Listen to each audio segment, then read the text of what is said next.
এই অবস্থায় নির্বাচিত সরকার দায়িত্ব নিয়েছেন।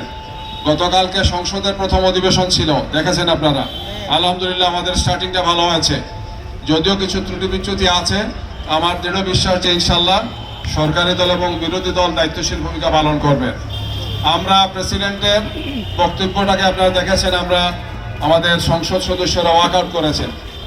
এটা সংসদীয় রীতি হচ্ছে, প্রতিবাদের ভাষা হচ্ছে ওয়াকআউট করা। ওয়াকআউট কেন করলাম? কারণ গত এই যে 17-18 বছর যে সরকারটা ছিল, সর্বশেষ যে জুলাই গণ অভ্যুত্থানের সময় যে হাজার হাজার মানুষকে তারা হত্যা করেছে, 1400 মানুষকে হত্যা করেছে না, হাজার হাজার মানুষকে আহত করেছে। এছাড়াও গত 14-15 বছরে তাদের হাতে গুম হয়েছে, খুন হয়েছে, ক্রস ফায়ারে আয়না করে হাজারো লক্ষ মানুষ মা হারা হয়েছে, বাবা হারা হয়েছে, সন্তান হারা হয়েছে। কি প্রেসিডেন্টের পক্ষ থেকে সামান্যতম কোনো ভূমিকা ছিল না।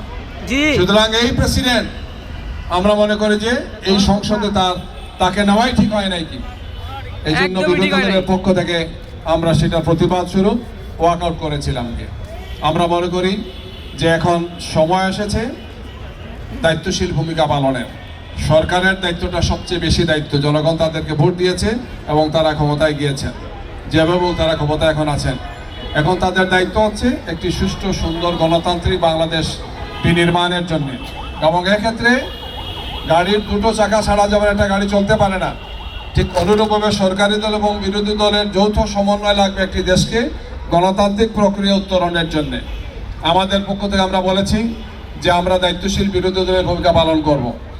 আমরা সরকারের সমস্ত ইতিবাচক গঠনমূলক পদক্ষেপের জন্য আমরা সহযোগিতা করব। দেশ এবং জনগণের বিপক্ষে দাঁড়ালে আমরা অবশ্যই প্রতিবাদ করব, সংসদেও করব, রাজপথেও করব ইনশাআল্লাহ। আমরা এর পাশাপাশি বলতে চাই, এই সরকারের ভিত্তি হচ্ছে জুলাই গণ অভ্যুত্থান। আমাদের আবু সাইদ থেকে আরম্ভ করে শহীদ হাদি পর্যন্ত দীর্ঘ এই সময় যারা শহীদ হয়েছেন, আহত হয়েছেন, এদের রক্তের উপরেই সংসদ হয়েছে, এই বাংলাদেশ হয়েছে গিয়ে। সুতরাং জুলাই জাতীয় সনদ 2025-এর সমস্ত ব্যবস্থাপনাগুলোকে, সমস্ত জাতীয় নির্বাচন হয়েছে গণভোটের মাধ্যমে, যেটার আইনি ভিত্তি অলরেডি হয়েছে, জনগণের 2/3 মেজরিটি ভোট পেয়ে যেটি নির্বাচন পাশ হয়েছে, সেটাকে অবশ্যই কার্যকর করা লাগবে। এবং এটি আগামীর ফেসিবাদ ঠেকানোর জন্যে, গণতান্ত্রিক বাংলাদেশ নির্মাণের জন্যে, বৈষম্যমূলক বাংলাদেশ থেকে বাঁচার জন্য, একটি সুন্দর বাংলাদেশ নির্মাণের জন্য এর কোনো বিকল্প নাই। এজন্য পরিপূর্ণভাবে জুলাই জাতীয় সনদকে কার্যকর করতে হবে। এটি আমাদের